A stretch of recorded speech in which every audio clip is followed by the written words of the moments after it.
Dear students, today we are going to start our sixth chapter, that is mechanical properties of solids. Okay, so now let us see first of all what are solids. So basically states of matter तो हम लोग lower standard से देखते आए हैं. ठीक है, there are three states of matter: solid, liquid and gases. Among these states, solid is the material that is having particular shape and size. ठीक है, सॉलिड्स ऐसे सब्सटेंसेस होते हैं जो एक पर्टिकुलर शेप रखते हैं और उनकी अपनी एक पर्टिकुलर साइज होती है. ये जो इसकी स्पेशलिटी है, that having particular shape and size, that is due to the arrangement of the atoms और arrangement of the particles inside the solid. ठीक है, तो देखो अगर हम लोग इस तरीके से एक सॉलिड कंसिडर कर रहे हैं, so this solid is basically made up of number of particles और we can say that number of atoms. तो firstly solids are of two types. First one is rigid solids and second one is non-rigid solids. ठीक है, solids को अगर हम लोग को study करना है तो हम लोग उसकी रिजिडिटी की बेसिस पर उसको दो ग्रुप में डिवाइड कर सकते हैं. One is called as rigid solids and another one is called as non rigid solids. Now अगर हम लोग रिजिड सॉलिड्स को डिस्कस करते हैं, in the case of rigid solids तो the structure is something like that. ठीक है, अगर हम लोग ये सॉलिड कंसिडर कर रहे हैं and these are the particles of the solids, तो यहाँ पर in between the two particles there must be the intermolecular forces. ठीक है, यहाँ पर कुछ डिस्टेंस होगा और कुछ इंटरमॉलिक्यूलर फोर्सेस होंगे. So in the case of rigid the distances between the two atom can not be changed. ठीक है, अगर दो एटम के बीच में, दो पार्टिकल के बीच का जो डिस्टेंस है, एक्सटर्नल फोर्स लगाने पर भी ये डिस्टेंस चेंज नहीं होता है. That means the shape and size of the rigid body can not B change under the applied force. ठीक है, अगर इस बॉडी के ऊपर हम लोग एक्सटर्नल इस तरीके से फोर्स लगा रहे हैं, मतलब ये जो भी बॉडी है इसको आप इस तरीके से कॉम्प्रेस करोगे, तब भी इस बॉडी का ना शेप चेंज होगा ना ही इसका साइज चेंज होगा. That means there will be no any change in the dimension of the body. ठीक है, बॉडी के डायमेंशन में कोई भी चेंज नहीं होगा. क्यों? Because these forces, these distances can not B change here. ठीक है, अब डिस्टेंस चेंज नहीं होगा मतलब ये जो पार्टिकल्स हैं यहाँ पे, दे आर कॉम्पैक्टली पैक्ड और वो इतने ज्यादा पैक्ड होते हैं कि यहाँ पर हम लोग फोर्स लगाते हैं तब भी ये डिस्टेंस चेंज नहीं होता है. ठीक है, so such bodies are called as rigid bodies. For example हम लोग अगर इसकी एग्जाम्पल कंसिडर कर रहे हैं, the example of rigid body is stone. Stone पर देखो आप फोर्स लगाओ, स्टोन का साइज चेंज होता है? नहीं. उसका शेप चेंज होता है? वो भी नहीं होता, मतलब उसका डायमेंशन बेसिकली चेंज नहीं होता है. So that is called as rigid body. ठीक है, बट अगर हम लोग नॉन रिजिड की बात करते हैं, in the case of non rigid objects, ठीक है, तो the distance between two particles of a solid that is going to be change under the applied force. ठीक है, अगर हम लोग इसकी बात करते हैं नॉन रिजिड की, तो नॉन रिजिड सॉलिड्स की बात करेंगे तो वहां पर दो एटम्स, दो मॉलिक्यूल्स या दो पार्टिकल के बीच का जो डिस्टेंस होता है that is going to change under the applied force. अगर सपोज आप इसके ऊपर फोर्स लगाते हो, ठीक है, तो इसलिए डिस्टेंसेस चेंज होते हैं. फॉर एग्जाम्पल अगर हम लोग इसकी एग्जाम्पल लेते हैं, सो स्पॉन्ज. ठीक है, स्पॉन्ज की एग्जाम्पल ले लो आप. स्पॉन्ज आप लोग देखो सॉलिड होता है, बट जब आप उसको इस तरीके से प्रेस कर रहे हो, दोनों साइड से आप उस पर फोर्स लगाओ तो क्या होता है, वो कॉम्प्रेस हो जाता है. ठीक है, so that means the intermolecular distances are going to change in the case of non rigid body. ठीक है, तो नॉन रिजिड बॉडी पे क्या होता है, जब हम लोग एक्सटर्नली फोर्स लगाते हैं तो उसका डायमेंशन चेंज होता है, उसका साइज चेंज होता है, उसका शेप चेंज होता है. बेसिकली उसका डायमेंशन हम लोग कह सकते हैं, dimension is going to change in the case of non rigid bodies. So इस चैप्टर में हम लोगों को थ्रू आउट जो स्टडी करना है that is non rigid materials. ठीक है, नॉन रिजिड मटेरियल्स और उनकी जो प्रॉपर्टीज होती है उसको हम लोग इस चैप्टर में डिस्कस करने वाले हैं। ठीक है, और बेसिकली इट इज द इस स्टेटेड सॉलिड। तो जो हमारा टाइटल है mechanical properties of solids, that is related to non rigid substances और ऑब्जेक्ट्स हम लोग कह सकते हैं। ठीक है, सो देखो अब यहाँ पे ना हम लोग एक एग्जाम्पल कंसिडर कर रहे हैं। Consider example of rubber.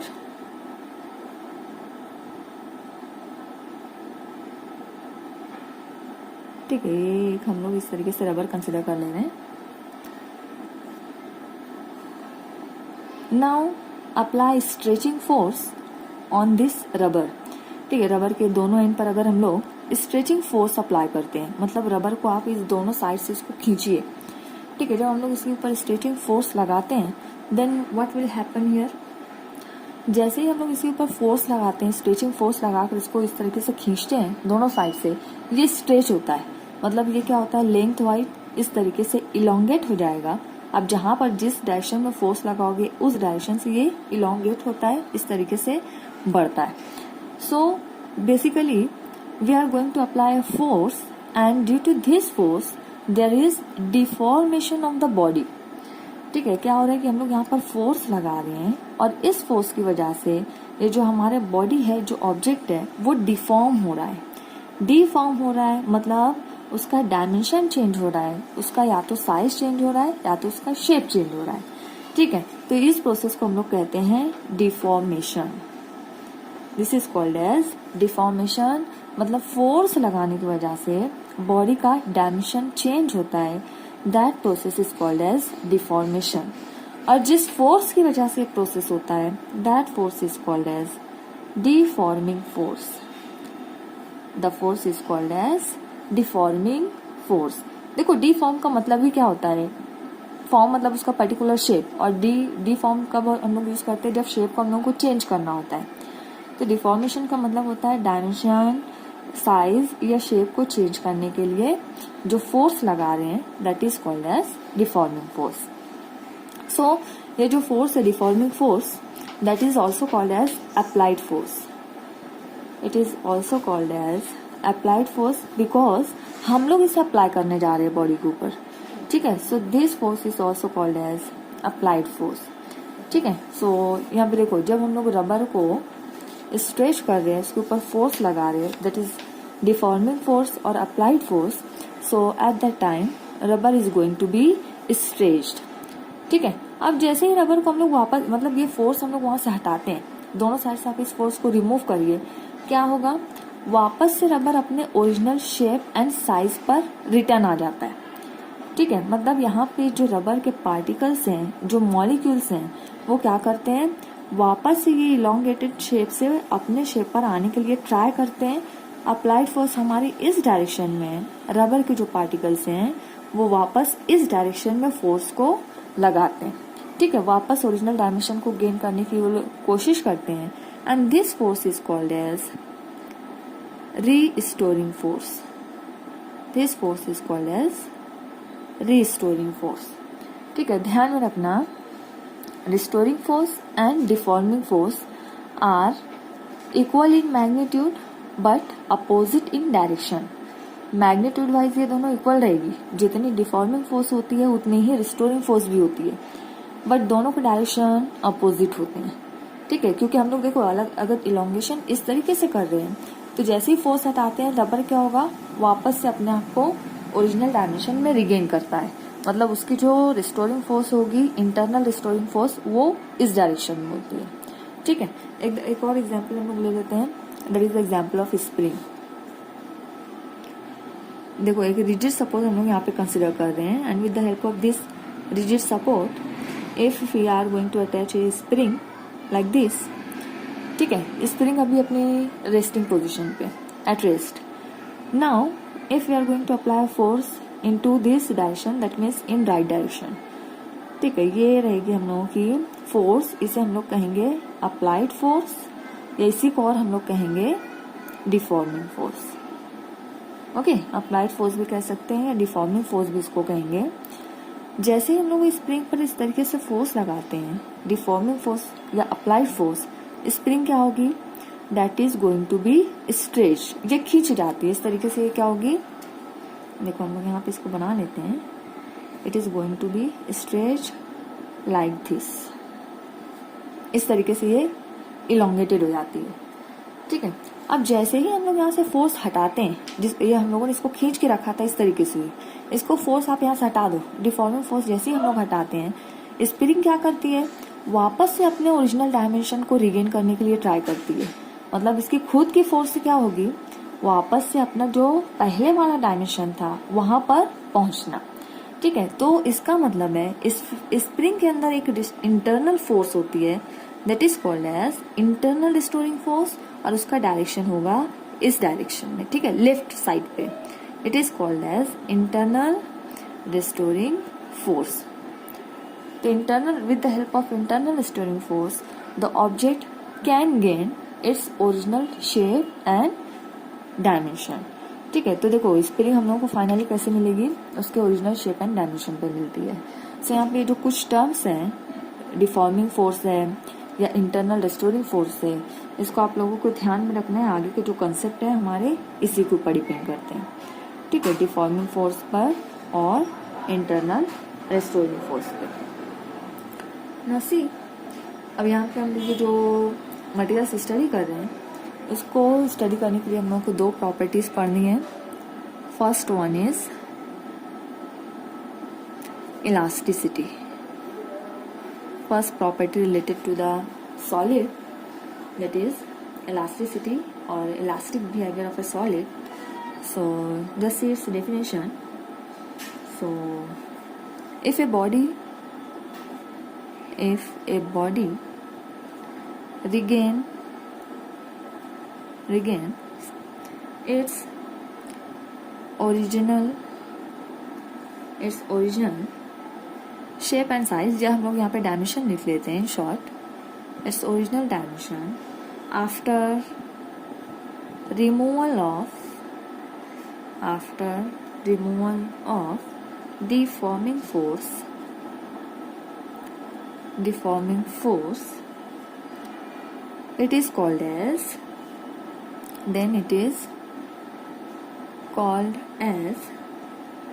elastic body, and the process is called as, or the property is called as elasticity.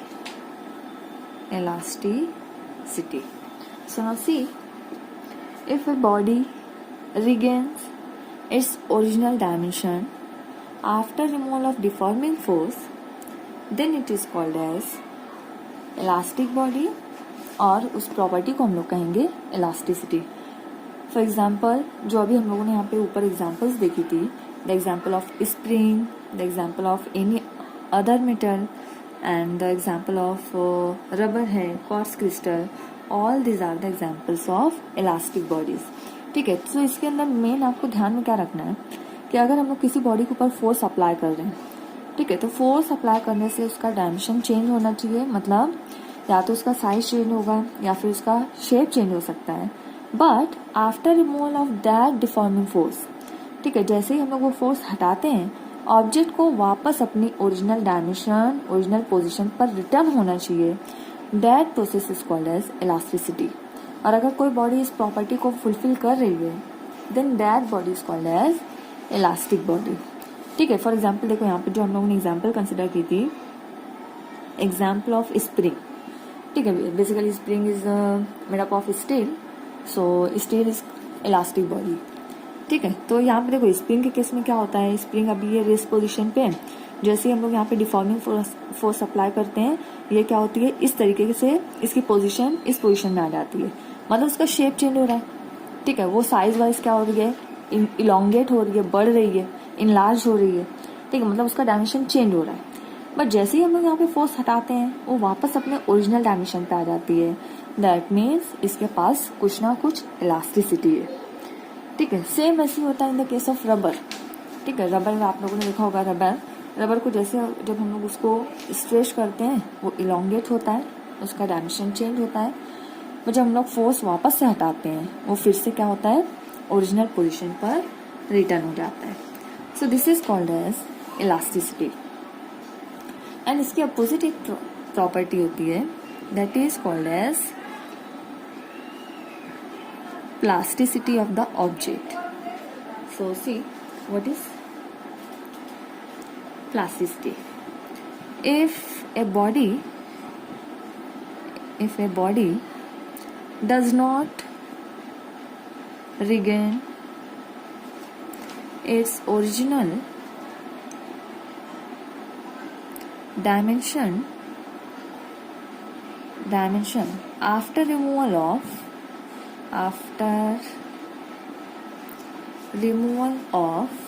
deforming force,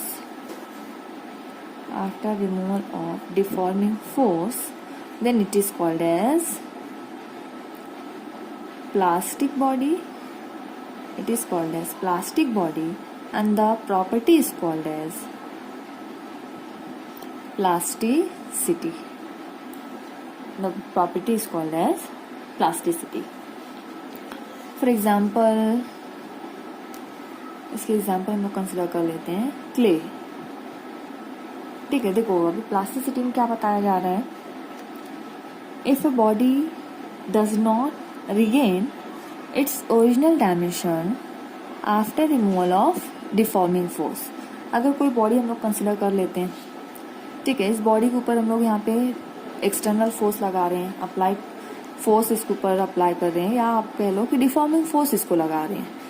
ठीक है, डिफॉर्मिंग फोर्स लगाते हैं, इसका डायमेंशन चेंज हो जाएगा, इसकी साइज चेंज हो जाती है, इसका शेप चेंज हो जाता है. बट जब हम लोग ये फोर्स हटाते हैं यहाँ से, ये वापस से अपने ओरिजिनल डायमेंशन पर नहीं आता है. ठीक है, मतलब इसका जो डिफॉर्म्ड शेप है वो उसी शेप पर रह जाता है, ओरिजिनल शेप पर वापस नहीं आता है. That type of bodies are called as plastic body, and the process is called as plasticity. So for example clay, ठीक है, मड, मिट्टी हम लोग यहाँ कंसिडर कर सकते हैं. मिट्टी का बॉल आप बना लो, बॉल को थ्रो करो, जैसे बॉल को हम लोग थ्रो करते हैं उसका शेप चेंज हो जाता है, वापस से वो उसी शेप में आएगा क्या, ओरिजिनल शेप में? नहीं, वो रिटर्न नहीं होता है. नेक्स्ट एग्जाम्पल मड है, ठीक है, क्ले है, पुट्टी के एग्जाम्पल ले लो आप. पुट्टी क्या है, देखो आप लोगों ने अक्सर देखा होगा वॉल पर पेंट करने से पहले वहाँ पर कुछ तो अप्लाई करते हैं हम लोग, जो क्रैक्स वगैरह होते हैं, रिवाइसेस होते हैं, उसको फिल करने के लिए एक पर्टिकुलर मटेरियल होता है, मिट्टी के जैसा होता है, उसको वहाँ पर अप्लाई किया जाता है, that is called as putty. तो पुट्टी का भी यही केस है, पुट्टी का शेप होता है, फोर्स लगाने से वो चेंज होता है, बट वापस से ओरिजिनल शेप पर आने नहीं पाता है. या फिर आप कंसिडर कर लो डो कंसिडर कर लो. डो मतलब आटा गूंदने के बाद आप आटा देखे होंगे, ठीक है, मिट्टी उसको पानी में मिक्स करके जब हम लोग उसको गूंदते हैं, that is called as dough. Dough पर आप फोर्स लगाते हैं, उसका शेप चेंज होता है, बट पहले जैसा शेप में वापस आता है क्या, वो नहीं. ठीक है, that means it is a plastic body. So यहाँ पर हम लोगों को दो प्रॉपर्टी देखा हम लोगों ने सॉलिड्स की, that is elasticity and another one is plasticity. In this chapter, we will discuss about the elasticity of the material. ठीक है, so क्या डिस्कस करना है हम लोगों को, elasticity. So नेक्स्ट लेक्चर में हम लोग इसकी जो प्रॉपर्टीज हैं इलास्टिसिटी की, उसे डिस्कस करेंगे. ओके.